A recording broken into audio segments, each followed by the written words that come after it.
Bueno, pues vaya días. Tensión, mucha incertidumbre y claro, números en rojo por todas partes. En las últimas jornadas los mercados financieros globales han sufrido una auténtica sacudida. ¿La causa? Pues un evento geopolítico de primerísimo orden que ha puesto a todo el sistema, como se suele decir, en alerta máxima. Y claro, la reacción no se ha hecho esperar. Ha sido, inmediata y brutal.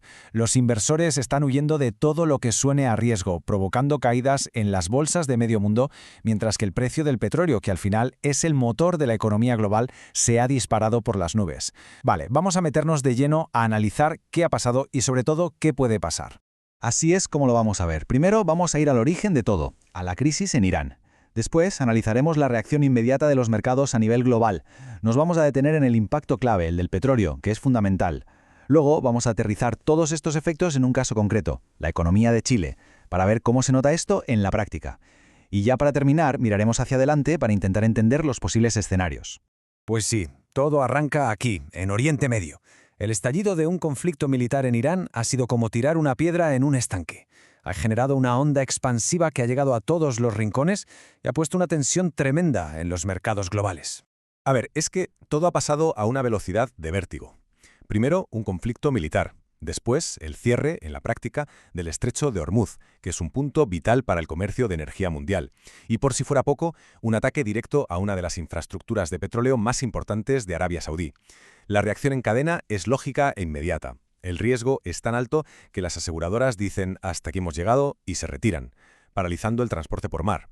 Claro, con todo esto sobre la mesa, la reacción de los inversores pues será de esperar, ¿no? El movimiento ha sido claro y unánime, una huida masiva hacia los activos que se consideran más seguros. Pero ojo, a pesar de lo grave que es todo, hay un matiz muy interesante que señalan los analistas. Hablan de cautela ordenada. ¿Qué significa esto? Pues que sí hay una revaluación del riesgo, la gente está buscando protegerse, pero todavía no estamos viendo señales de un pánico descontrolado o de un colapso del sistema.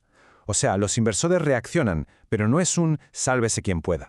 Y esa cautela ordenada de la que hablábamos se refleja aquí perfectamente. Hay caídas generalizadas, desde Estados Unidos hasta Asia, pasando por Europa. Y lógicamente, los sectores más castigados son los más sensibles a estas cosas, como la banca o los viajes, que dependen mucho del coste de la energía y de que no haya riesgo geopolítico. Son correcciones importantes, desde luego, pero no un desplome total. Y si miramos al mercado de divisas, nos cuenta exactamente la misma historia. Es de manual. El dinero sale de las monedas que están más ligadas al crecimiento económico mundial, las que llamamos cíclicas, como las de Nueva Zelanda o el Reino Unido, y se va corriendo a las que se consideran un refugio, como el franco suizo y el dólar, el manual clásico de aversión al riesgo. Y ahora vamos a lo gordo, a la consecuencia más dramática y la que de verdad preocupa a todo el mundo, el impacto en el mercado del petróleo. Porque aquí la reacción ha sido, una auténtica explosión. La pregunta es clave. ¿Qué explica una subida tan bestia, de casi un 10% de golpe? Es la mayor en 4 años. Bueno, pues la respuesta está en la geografía y en la logística. Atención a este dato porque es que lo explica todo. Un 20%. Un 20%, una quinta parte de todo el petróleo y el gas natural que se mueve por el planeta, cruza cada día por este cuello de botella. Cerrarlo es como cortar una de las arterias principales del sistema energético mundial. Así de simple y así de grave.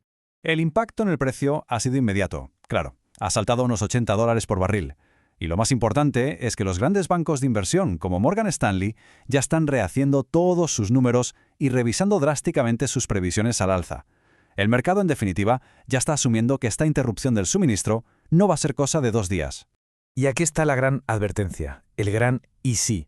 Si el bloqueo se alarga, esa barrera psicológica de los $100 por barril no solo es posible, sino que es bastante probable. Un escenario así, la verdad, tendría consecuencias muy serias en la inflación para toda la economía global. Vale, hemos hablado de mercados globales, de cifras enormes, pero ¿cómo afecta esto en la práctica?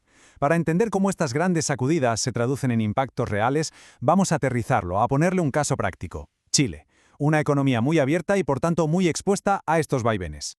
Y la reacción en Chile ha sido efectivamente un calco del guión global.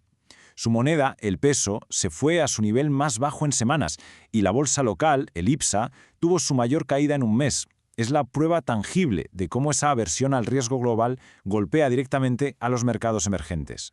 Y claro, este golpe externo llega en un momento que no es el mejor, la verdad. Los datos más recientes, como el IMACEC de enero, ya apuntaban a una ligera contracción de la actividad económica, lo que añade una capa extra de vulnerabilidad a la situación.